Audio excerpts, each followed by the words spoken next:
इसकी हाइट लीची के अप्रॉक्सीमेट जा रही है 8 फुट के आसपास। 8 फुट के आसपास इसकी हर्रा। आप लोग बताओ कौन सा इसमें से?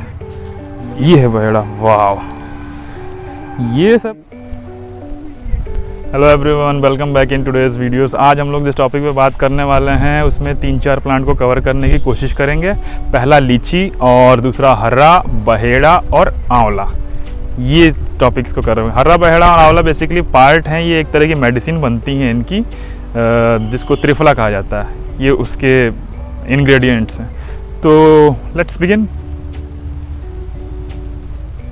इसके पीछे जस्ट हम लोग ऐसे एंट्री मारेंगे। ये है लीची हमारा, और ये लीची को हो गए 2-3 साल हो गया। अब इसकी देखो आप, स्टेम देखो कितनी मजबूत है, मजबूत हुई है। 2-3 सालों में जो है लीची काफ़ी अच्छा ग्रो किया है। अभी जैसे कि अभी रेनी सीज़न है, तो रेनी सीज़न में काफ़ी अच्छा ये ग्रो कर रहा है।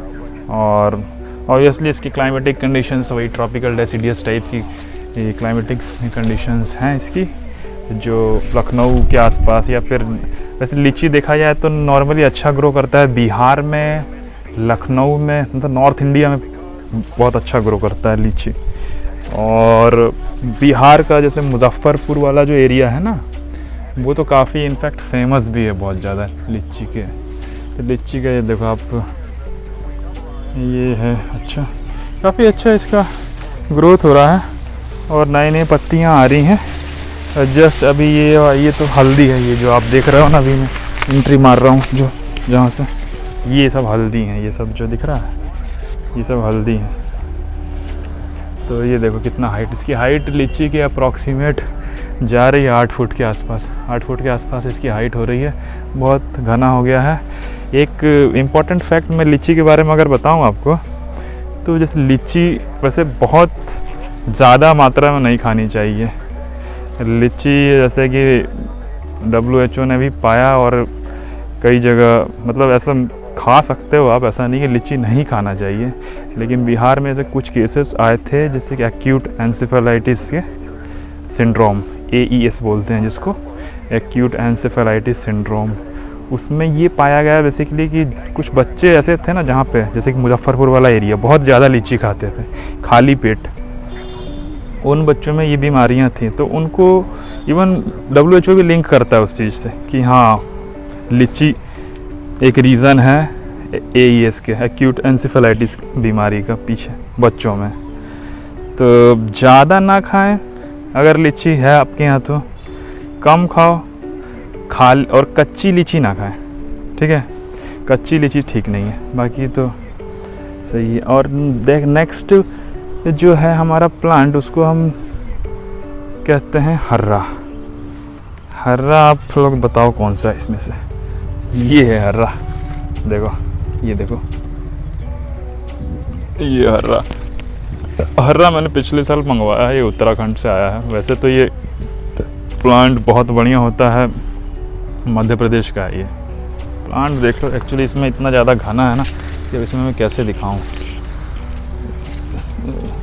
इसमें दिखा, एक्चुअली बहुत ज़्यादा घास वगैरह लगा हुआ है। तो ठीक है, अभी तो 1 साल भी नहीं हो रहा है इसको। तो ये उत्तराखंड से आया है। वैसे हर्रा वगैरह जो है ना, ये हर्रा हो गया, और एक बहेड़ा होता है। बताता हूँ मैं क्या है एक्चुअली हर्रा। बहेड़ा कहाँ गया? ये है बहेड़ा। वाह, ये सब जो है ना, ये सब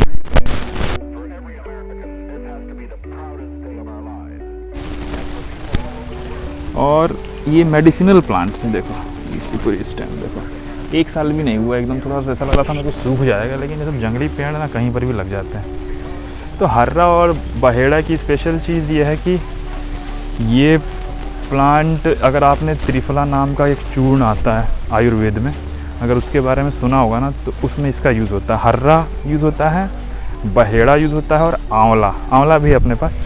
इन तीनों का चूर्ण बनाया जाता है और डाइजेस्टिव सिस्टम के लिए बहुत बढ़िया माना जाता है। ये है आंवला हमारा।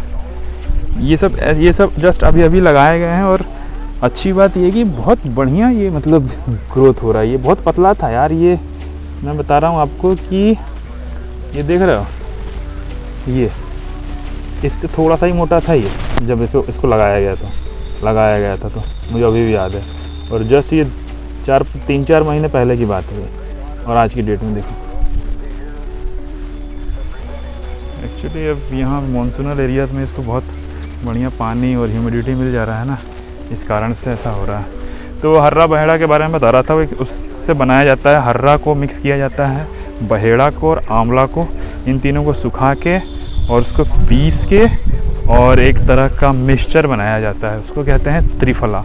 और त्रिफला जिसको पेट में प्रॉब्लम होता है, डाइजेशन में प्रॉब्लम होता है, उसको खाता है तो बहुत अच्छा होता है, डाइजेशन के लिए बहुत बढ़िया होता है त्रिफला।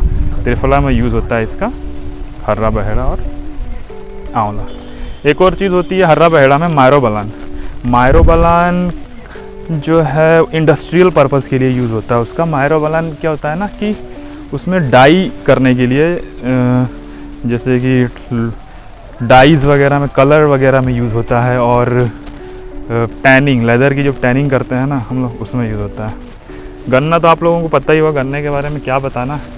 गन्ना बेसिकली समर में ही लगाया जाता है, समर खरीफ काफ़ी अच्छा होता है वैसे। ये यार गन्ना जो है ना समर में लगाया जाता है, लेकिन समर में आप खाओगे ना तो ये आपको बिल्कुल टेस्टी नहीं लगेगा, क्योंकि समर में क्या होता है, पानी होता है। तो गन्ने में पानी अगर रहेगा गन्ने में ना, जब हार्वेस्ट करोगे उसको, तो उस टाइम बिल्कुल क्या बोलते हैं, मीठा नहीं लगेगा। तो गन्ना जब भी हार्वेस्ट करो तो ये आप हमेशा ध्यान में होना चाहिए कि उसके आसपास पानी ना जमा हो 2-4 दिन से, तो उसमें वो बिल्कुल मीठा नहीं लगेगा। इसीलिए मकर संक्रांति का जो टाइम है ना, उस टाइम बहुत ज़्यादा यूज़ होता है गन्ने का। उस टाइम पानी भी नहीं होता खेतों में, आपको अगर सीज़न याद आ रहा हो मकर संक्रांति का, उस टाइम गन्ना मीठा भी लगता है। तो ये सब फैक्टर्स हैं।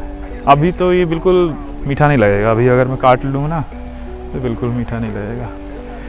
सो गाइस, ये था आज का video. If you like the video, please like it and subscribe the channel. Until then, God bless you all.